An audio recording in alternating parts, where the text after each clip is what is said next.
Jag hoppas att ljudet är bra. Välkomna till min livesändning Fika med Marie.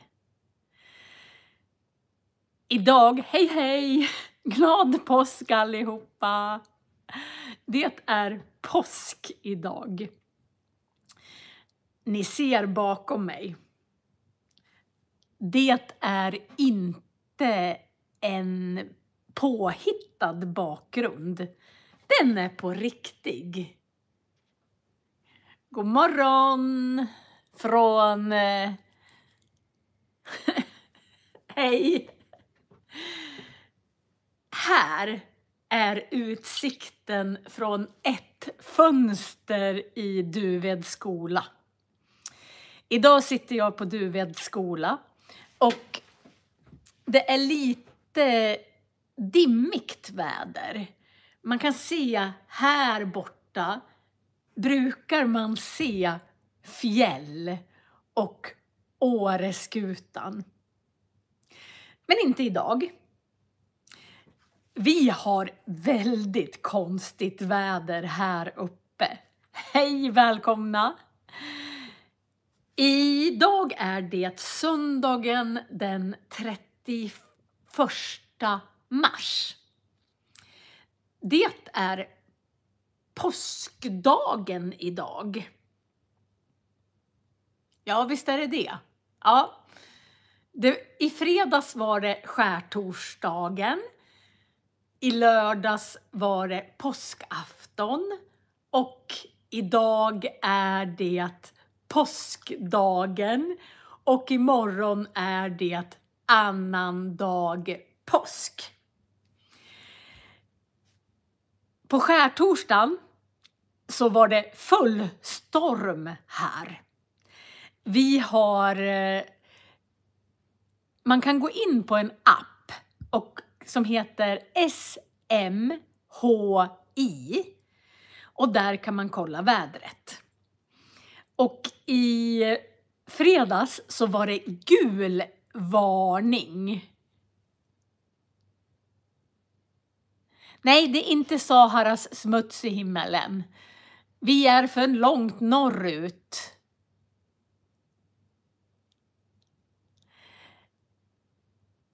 Det var någon som frågade ifall det är varning nu att det ska regna rött regn i södra Sverige.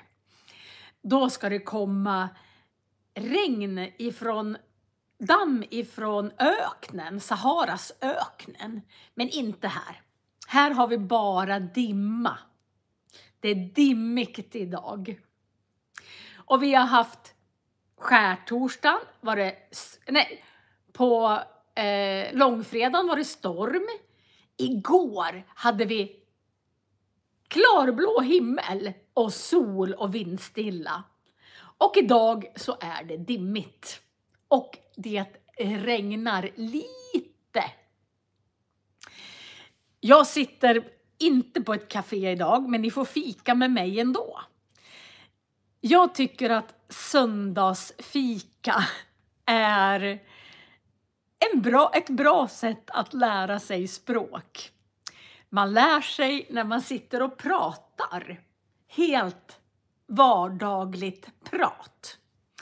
Och jag har med mig fusklappar på saker som jag brukar prata om med mina vänner. Och då tänkte jag att jag vet inte hur ofta ni fikar med svenskar. Hur många svenskar känner ni som ni är och fikar? Jag måste läsa. Vad jag äter. Jag ska svara på det snart. Det är många som inte fikar med svenskar. Och då pratar man ju inte med varandra. Idag har jag med mig kaffe i en termosmugg. Den här muggen har jag med mig varje dag till skolan. Kaffet håller sig varmt. Jag hade tänkt sätta mig på ett fik i Åre. Ett café i Åre. Men under påsken så är det nästan 30 000 turister här. Det är fullt överallt. Man kan se att det åker lite bilar här bakom. Här bakom är Duved. Det här fjället här heter Renfjället. Och där är Åreskutan. Jag fick frågan vad vi äter till påsk. Det är lite lustigt. I Sverige så äter vi ofta samma sak. Vi äter till midsommar, midsommar, julafton och påsk. Så äter vi ägg. Vi äter ägg och vi äter sill. Inlagd sill. Det finns recept. Hundratals recept på inlagd sill. Vi brukar äta något som heter Janssons frestelse. Det är ansjovis, potatis och lök och grädde som man gör som en potatisgratäng. Till påsk äter vi ofta lammstek. Idag ska jag göra en lammstek. Min kusin kommer ikväll. Äggen, hur vi äter dem? Ja, vi brukar koka ägg och så skär vi dem på mitten. Och så har vi ägghalvor. Och sen kan man ha majonnäs och räkor och dill på. Då kan man ha ett helt fat med halva ägg som man kan ha olika fyllning på. Det tycker jag är gott. Jag tycker om när man gör egen majonnäs och sen så har man ägg och dill på. Ikväll ska vi äta lammstek. Det ska bli jättegott. Ja, vad pratar vi om på en fika? Vi pratar om massor med saker. Vi pratar vad vi har gjort under veckan. Vad gjorde du i måndags? Har du gjort något kul idag? Och så berättar man saker som har hänt under veckan. Jag jobbade måndag, tisdag, onsdag och torsdag. På fredag var jag ledig. Jag var ganska trött på kvällarna. Precis innan ett lov så brukar jag bli trött. Tröttare än vanligt. Så när väl lovet kommer, då är jag bara jättetrött och jättetacksam att jag får vara ledig. Jag måste läsa. Nu ska ni också göra kaffe. Ja, vad dricker ni när ni går på fika med mig? Dricker ni kaffe? Eller dricker ni te? Eller saft? Eller vatten? Eller mjölk? Jag dricker kaffe idag. Förra veckan drack jag varm choklad. Men då var jag på min mans jobb. Och han har en kaffemaskin där. Kaffe med mjölk. Jag har också mjölk i. Det kanske syns.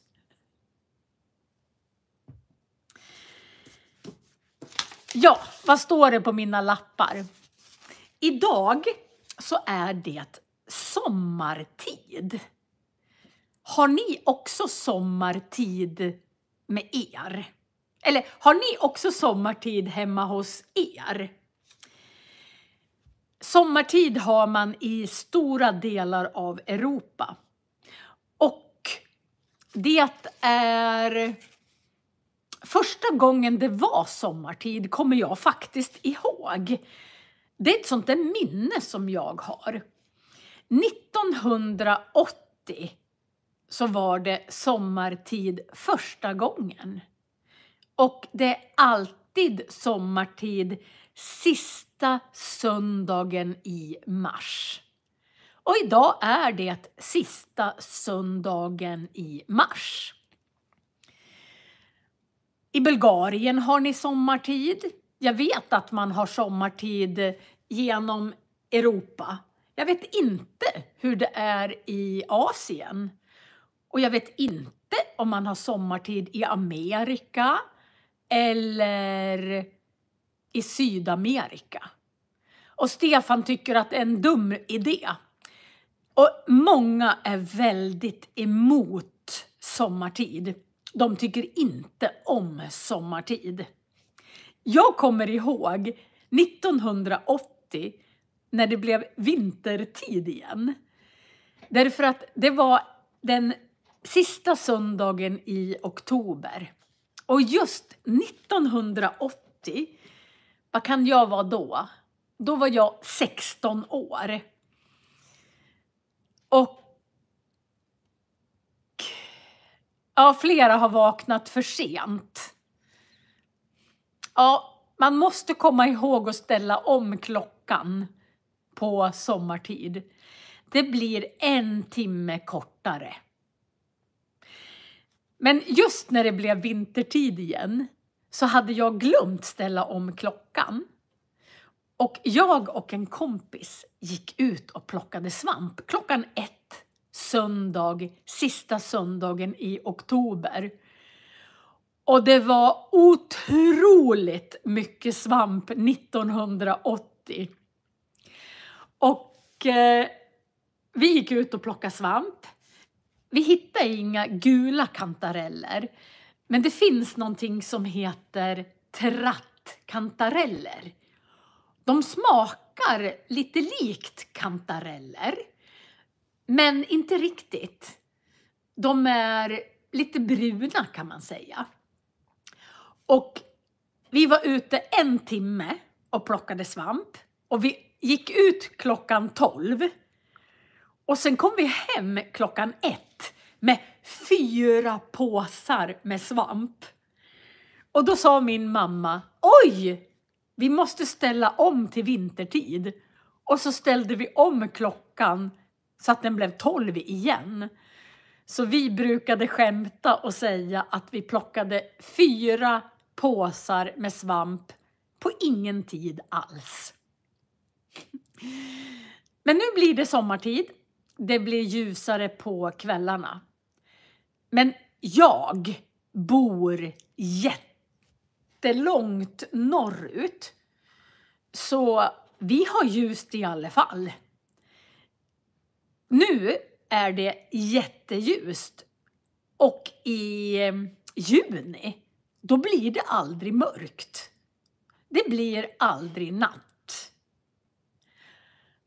Så här uppe kanske vi inte behöver sommartid. Vi skulle behöva ha ljusare på vintern istället. Men 1980 var första gången som vi hade sommartid. Och jag plockade massor med svamp. Ja, vad har jag mer? Här är en lapp. Jag försökte hitta lite.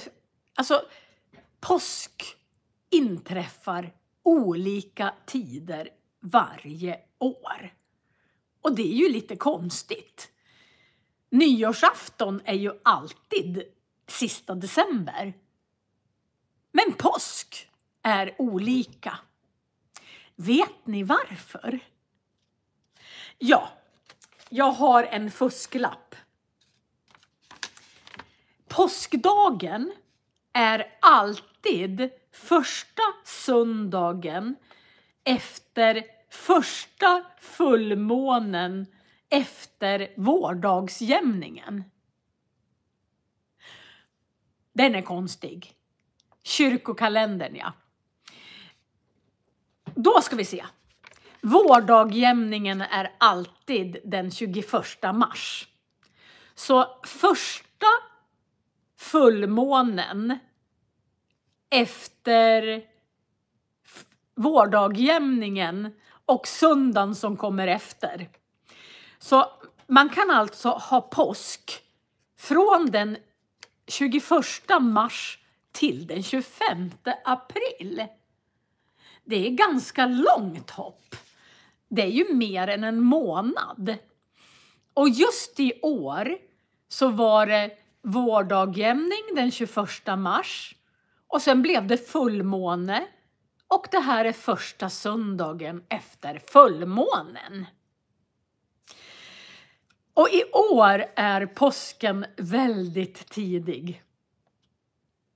Så ja, ibland så är den 1 maj och ibland är den nästan nu.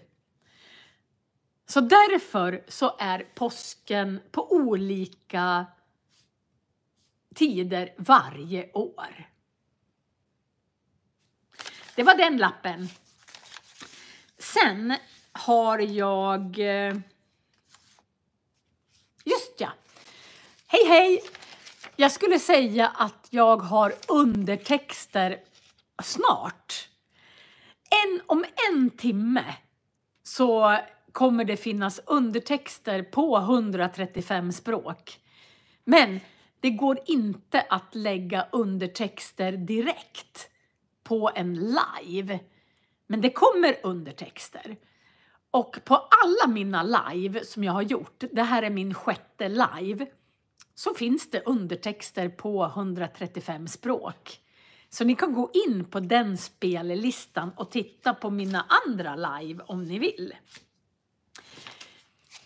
Förra veckan så var jag på min mans jobb och så visar jag min mans kontor. Nu ska vi se, någon gång snöar det när det är påsk. Ja, hos oss snöar det mycket den här tiden. Vi kan ha snö. Jo, vet ni att man delar in i alla fall Sverige i växtzoner? Det finns växtzon 1 till växtzon 7 eller 8. I växtzon 1 så växer det jättemycket, jättebra, är jättevarmt. I växtzon 8 så växer det inte så mycket.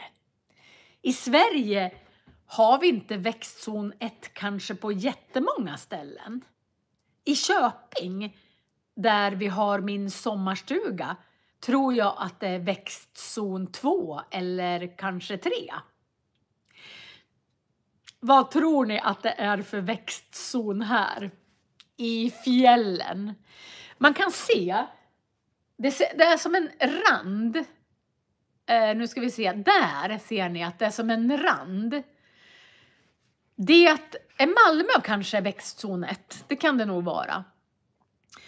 Den där randen, vi har flera. Jag ska se om jag kan flytta på kameran. Så ska jag se om det är tillräckligt bra. Nej, man ser inte jättebra uppåt här. Men där det inte växer träd, det kallas för kalfjället. Det växer inga träd, för det kan inte växa träd.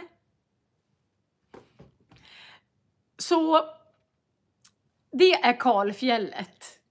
Och jag bor ungefär 50-70 höjdmeter från kalfjället. Och på kalfjället växer ingenting. Så jag bor i växtzon 8. Det kan inte växa äppelträd här. Därför äpplena hinner inte mogna. Om jag planterar solrosor ute, då hinner inte solrosen slå ut innan det blir så kallt på natten så frosten tar min solros. Jag är lite ledsen för det. Jag älskar äppelträd, päronträd, körsbärsträd och här växer ingenting sånt. Det är lite synd. Men vi har snö hela mars, hela april och på fjället så har vi kanske snö ända fram till slutet på maj. Och vissa snöfläckar försvinner inte. De är kvar hela sommaren. Ibland längtar jag söderut. Jag vill bo söderut. Men nu bor jag här. Och vi har snö. Och det snöade jättemycket i förrgår. Ja. God morgon från Italien. God morgon. Jag tror att ni inte har snö i Italien. Om ni inte är på en fjällstation. Min nästa fusklapp är när jag pratar med mina kompisar när vi fikar. Då pratar vi om allt möjligt. Vi pratar inte för att lära oss ett språk. Utan vi pratar för att lära känna varandra bättre. Berätta vad vi har gjort tidigare. Och sen pratar vi ganska mycket om tips. Saker som jag kan berätta som gör att du mår bättre. Och nu tänkte jag ta ett sånt tips som gör att ni mår bättre. Och i den här världen så behöver vi må bättre. Jag berättade förra veckan att min man är naprapat. Det är ungefär som kiropraktor. Han är jätteduktig att fixa ryggar. Han är jätteduktig att massera. Och nu tänkte jag ge er ett massagetips. Vi kan låtsas att det här är ett burklock. Ni vet att om man köper glasburkar med gurka och rödbetor och sylt i så finns det alltid ett lock på. Och det locket är jättebra för att massera. Jag ska ta av mig den här tröjan. Förra veckan så hade jag en blå sån här. Och då tyckte alla, åh vilken fin tröja du har. Jag har en vit också. En stickad tröja som kallas för fiskartröja. Jag ska visa. Jag tar av mig min fiskartröja. Så. Oj, håret blir alldeles elektriskt. Håret blir statiskt. Okej, om ni har ett burklock.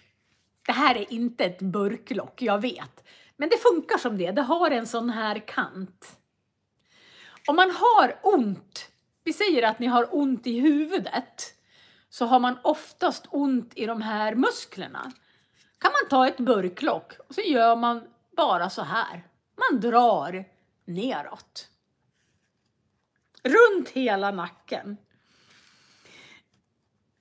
Jätteskönt. Man kan till och med ge sig själv ansiktsmassage med ett burklock. Man gör där det gnuggar lite så här.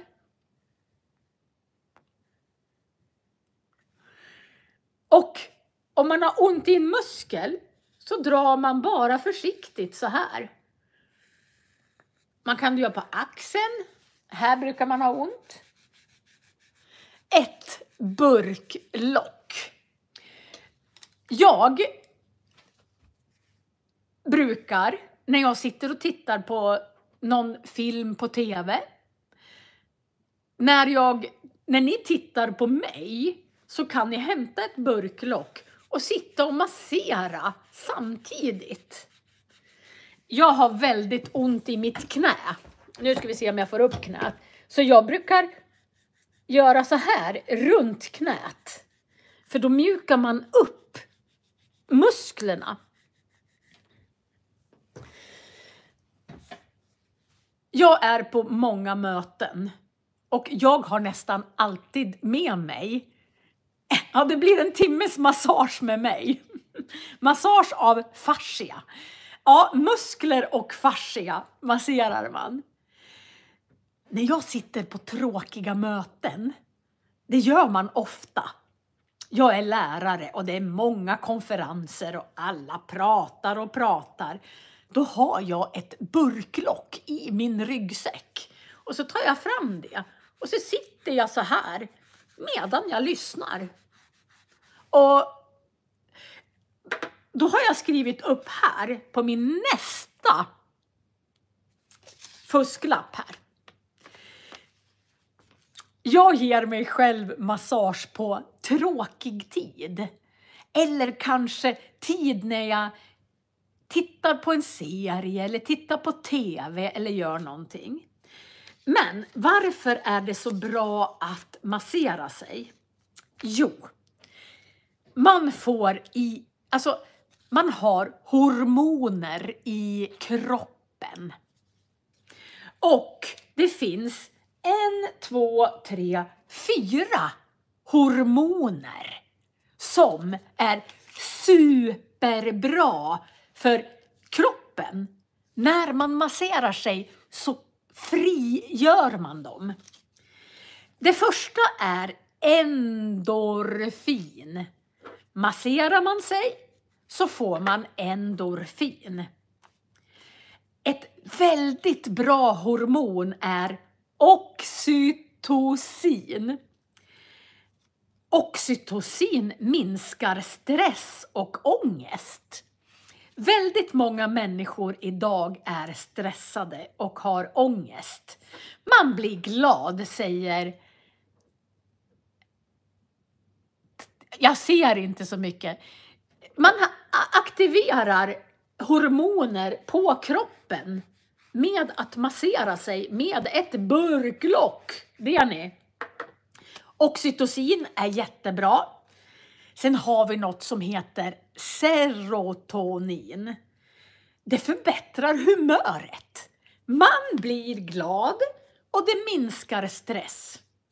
Och det sista hormonet som frigörs är dopamin. Det är ett belöningshormon som gör att man känner sig... Alltså man får ett bra välbefinnande och man känner sig tillfreds. När ni masserar er själva, ja.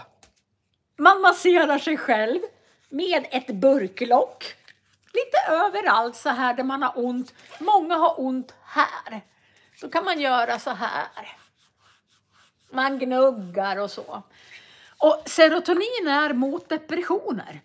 Alla de här endorfin, oxytocin, serotonin och dopamin. Det är i lyckopiller. Och ett burklock, det har ni hemma i skåpet. Om ni köper en konserv, alltså i en glasburk, och det locket som man sätter på glasburken, och så använder man det. Man kan ta en vanlig sked och gnugga med också. När jag fikar med mina kompisar, då brukar vi prata om sånt här. Vi pratar om tips som man ger till varandra som gör att mitt liv blir bättre och ditt liv blir bättre. Och jag säger till alla att ta någon typ av rund sån här och sen bara masserar ni er så mår ni bättre. Man får bort ångest, depression och stress av de här hormonerna. Jag är lärare och när mina elever har ont i huvudet, då säger de så här: Åh Marie, jag har ont i huvudet, kan du komma hit och fixa? Då går jag dit och sen så gör jag så här. Jag tar ett burklock och sen gör jag så här i nacken och lite här och lite där. Ja, vi utbyter erfarenheter när vi fikar. När man sitter och fikar så kan man prata om väldigt mycket. Man pratar om sina barn. Barbara har ont i nacken. Ja, när du tittar på mig, då får du börja massera. Här är jättebra att massera. Alldeles här. Vid skallbasen är det jättebra att massera. Vi pratar om våra barn. Vi pratar om våra föräldrar. Vi pratar om vårat jobb. Vi pratar vad vi äter. Vad man äter för mat. Vi pratar om vad vi ska göra på sommaren. Vi pratar om väldigt mycket. Och nu ska jag prata med den som frågade mig vad man gör i en småstad. För det verkar väldigt tråkigt kanske. Ja, jag bor i en liten småstad. I Duved. 900 personer bor här året runt. Jag tycker om att bo i en småstad. Jag tycker om att säga hej till dem jag möter. Jag tycker om att känna de flesta på ICA-butiken när jag handlar. Det är någon som ska resa till Åre. Ja, välkommen. Just under påsk är det väldigt dyrt att bo här. Jag tycker inte om att trängas med massa människor. Jag tycker inte om när det är bilköer överallt. Jag tycker om att kunna gå ut i naturen. Det finns massor att göra på små ställen. Men jag tycker om att titta på alla svenskar som fikar. Ja, vi tycker om att gå och fika. Det finns ukrainare i min stad. Jag känner flera stycken faktiskt. Som har bott här länge. Vissa har kanske bott här i 20 år. Ja, så jag tycker om att bo i en liten stad. Jag tror att jag ska ta nästa. Jag har pratat i 33 minuter. Jag har varit lärare i 35 år. 35 år har jag varit lärare. Jag tycker att det är roligt att åka till jobbet varje dag. Oj! Ni har 400 000 invånare. Det är ungefär 400 000 Duved. Det är storstad. Ett annat tips som jag tänkte ge er, som jag brukar prata väldigt mycket med mina elever om. Jag är även föreläsare. Jag har rest runt i Sverige och föreläst på olika scener i olika städer. Och det jag pratar väldigt mycket om, det är hur man ska må bra. Det finns väldigt många tips hur man ska må bra. Jag pratar jättemycket om hjärnan. Man kan förändra hjärnan. Man kan bli bättre på väldigt många saker. Jag brukar säga att man är inte som man är, utan man är som man vill bli. Därför man kan förändra hjärnan.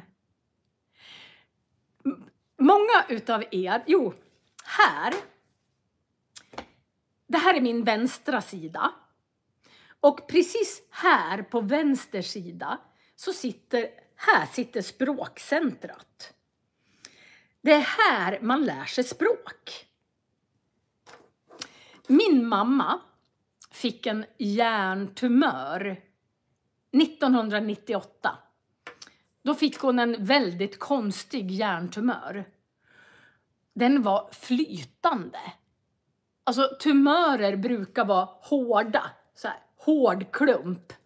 Men hon hade en flytande hjärntumör som täckte hela vänster hjärnhalva.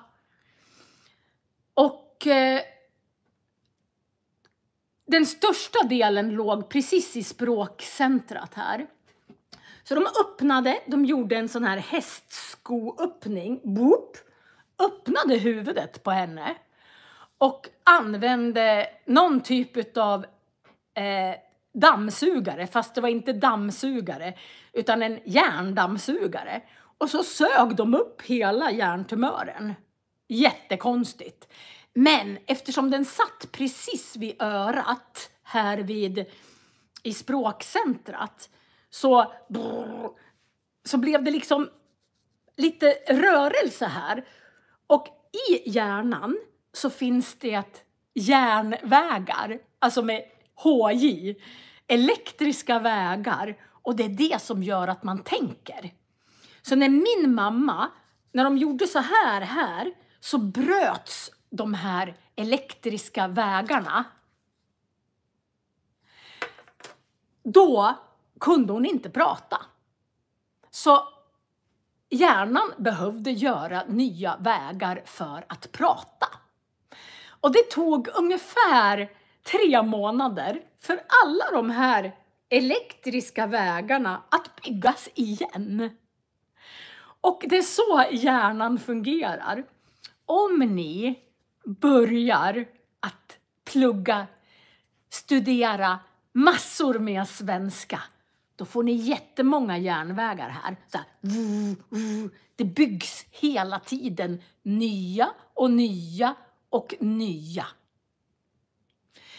Så ju mer ni lyssnar på mig, ni lyssnar på Anastasia, ni går in på Peter SFI, ni lyssnar på Svenska med Kalle, desto större blir alla vägar här i hjärnan.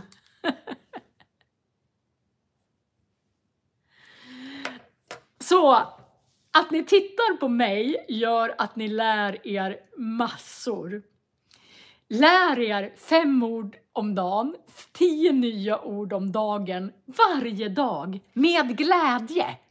För lär man sig något samtidigt som man ler, eller känner sig glad, eller masserar sig när man lär sig, så blir hjärnan glad och man lär sig snabbare.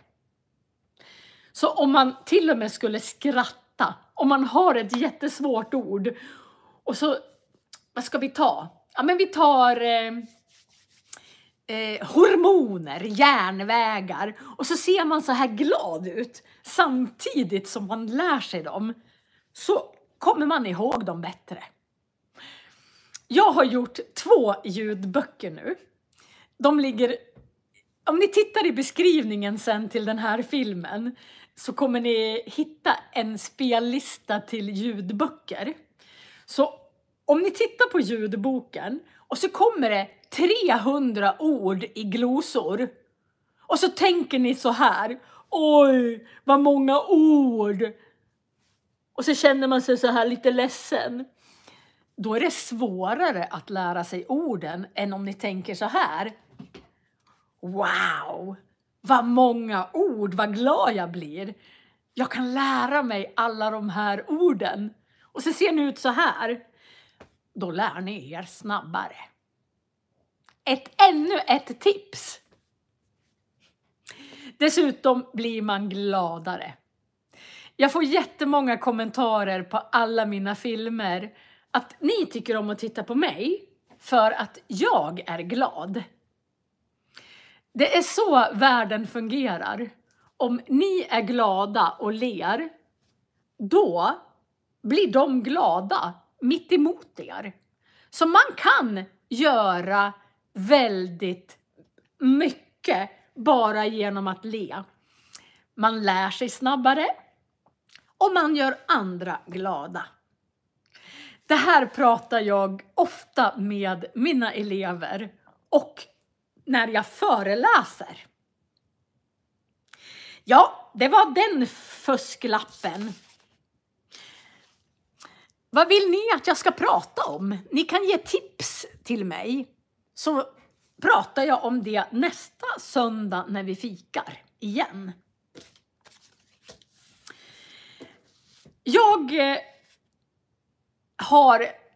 Vad är skillnaden mellan tips och knep? Ja, ett knep skulle jag säga är att man har ett litet knep att man gör någonting så går det snabbare. Ett knep är kanske lite nej, det är nog inte. Det är lite svårt. Ett tips är mera en information, tycker jag, som gör att kanske ditt liv blir enklare. Jag kan säga att jag har ett knep hur man lär sig nya ord. Men jag kan också säga att jag har ett tips hur man lär sig nya ord. Jag ska kolla upp den exakta betydelsen till nästa gång. Vad betyder föreläser? Ja, när jag föreläser då står jag på en scen och så berättar jag om någonting. Jag föreläser ofta om kroppsspråk och ledarskap och språkmetodik och språkpedagogik. Jag kan prata om svenska uttryck. Jag kan ta med mig, leta reda på 10 svenska uttryck till nästa söndag. Och så kan jag prata om det. Det är jättebra att ni ger tips vad man pratar om. För när man sitter och fikar, då pratar man. Kroppsspråk är en bra tema till nästa gång. Jag har ett gäng tips. Ett av tipsen som jag brukar säga, det är att i många länder ska man inte ha ögonkontakt, utan då visar man respekt genom att titta ner lite grann. Då visar man respekt för den man pratar med. I Sverige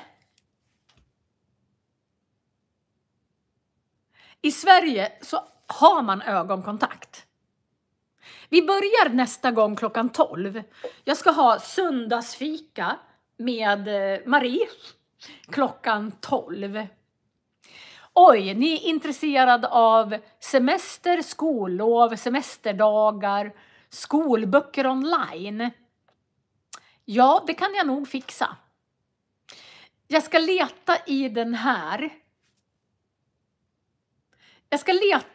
här kommentarsfältet. Skriv allt ni vill jag ska prata om, så kommer jag ha fusklappar till nästa gång.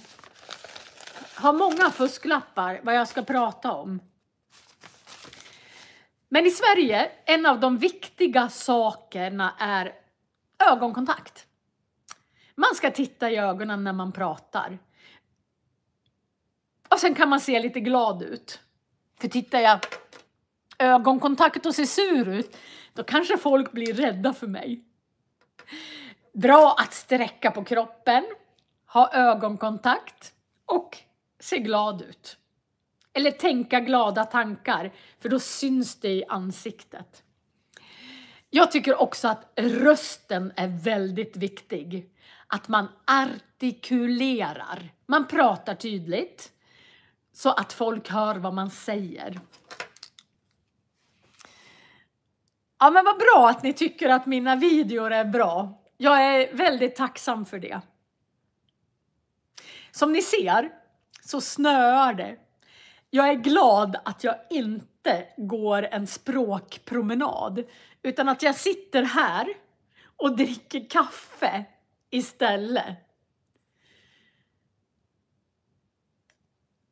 Ja, det är jättefin utsikt. Vilka är mina favoritböcker kan jag prata om också? Ja, det snöar faktiskt. Jag ska se om jag kan gå lite närmare så ser ni. Jag ska sätta mig i det här fantastiska fönstret. Ser ni? Det snöar. Jag kanske måste skotta snö idag. Det är inte så kul. Ni ser, det snöar och det snöar. Här, vänta, jag ska sätta mig så. Här har ni ett typiskt svenskt hus. Huset är rött. Det är målat med slamfärg. Och det är vita knutar. Ja, jag vet, Peter har brutit benet. Peter SFI. Så han har inte lagt ut någon film på länge. Och vet ni att han bröt benet här i Åre? I Åreskutan som ligger där. Där bröt han benet. Jag hoppas han kommer tillbaka. Ni har ont i halsen idag och håller på att bli friska. Min man vaknade i morse och hade jätteont i halsen. Och han är naprapat och sen är han även skidlärare. Så han skulle ha jobbat som skidlärare idag. Men det blev ingenting. Därför att han är sjuk. Han sitter i fåtöljen framför en brasa istället. Jag vet inte hur Peter mår. Jag har bara sett att han har lagt ut en film att han har brutit benet. Jag hoppas han blir frisk snart. Jag tror att ni behöver alla svenska lärare. Peter och Anastasia och Kalle, svenska med Kalle. Och jag. Vi gör helt olika saker. Vi pratar olika. Varför? Jag tar den frågan snart. Vi pratar olika. Vi pratar om olika saker. Vi berättar olika saker. Vi pratar olika snabbt. Så jag tror att det är bra att ni tittar på alla. De undrade varför man målar husen röda. I Falun i Sverige så har vi en koppargruva. Falu koppargruva. Och när man alla de här sakerna som blir över när man har utvunnit koppar, det kan man göra en slamfärg av. Och den slamfärgen är väldigt bra för hus. Det är inget plast i. Och målar man med Falu röd färg som det heter, då håller husen jättelänge. Och man behöver, det är billigt. Och Anita också, jag glömde Anita Pil. Titta gärna på Anita också, hon har gjort jättemånga filmer. Hon har nog gjort över 1000 filmer. Jag har gjort massor med spellistor. Jag tänkte att jag skulle berätta. Jag har gjort svensk grammatik. Där har jag 76 filmer. Svensk grammatik. Jag har ord och synonymer och ordförråd. 55 filmer. Jag har 20 filmer om svenska högtider. Och jag har gjort A1-nivån. Där finns det 171 filmer. Och på A2-nivån 129. Och så gillar jag att laga mat, så jag har 23 filmer om matlagning. Jag är så tacksam. Det finns en kille till, hans kanal heter Svenska språket. Det är också en bra kanal. Jag tror det finns många där ute som vill hjälpa er. Jag har i alla fall 135 undertexter på alla nya filmer. Jag håller på att lägga 135 undertexter på en film i taget på alla mina gamla. Och Barbara, hon lagar mat när hon lyssnar på mig. Ja, nu har det gått 50 minuter och jag ska snart avsluta. Repetition. Kom ihåg att massera er. Då kommer ni må bättre. Då kommer ni få väldigt mycket bra hormoner i kroppen. Sara, men vet du Sara, du kan titta på mig i efterhand. Titta på mig i efterhand. Jag har sagt många svåra ord. Om 1 timme så finns det undertexter. Ungefär 1,5. Så syns vi nästa söndag med söndagsfika med Marie. Och jag kommer ha tips, knep, prata om sånt som man pratar om när man fikar. Titta gärna igen på filmen och här i beskrivningen kommer jag lägga länkar till alla mina spellistor. Och jag tycker om att ni är aktiva när ni, alltså att ni skriver mycket i kommentarerna när ni pratar med mig. Det gör mig glad. Och där kan ni skriva vad ni vill att jag ska prata om nästa söndag. Och även i kommentarerna till den här filmen kan ni skriva vad ni vill prata om. 101 tittare. Det är nog mitt rekord samtidigt. Jag ska skriva upp massor med svenska uttryck. Jag kommer ha många fusklappar till nästa vecka. Den här gången hade jag så här många som jag har pratat om. Kanske jag har en ny utsikt nästa vecka. Hej då alla och tack så fantastiskt mycket för att ni har tittat. Tack så hjärtligt mycket. Tack för idag och fantastiskt glad påsk på er. Jag har en bukett av papper. Jajamän. En hel bukett med papper. Språkfika är en bra idé när det snöar ute. Det är det. Alltså fika är alltid bra. Ha en fortsatt trevlig påsk och glad, jättefin dag. Nu ska jag åka hem till min man och koka en kopp te till honom. För han är jätteförkyld. Han låter ungefär så här. Hej då alla! Jag tycker om er.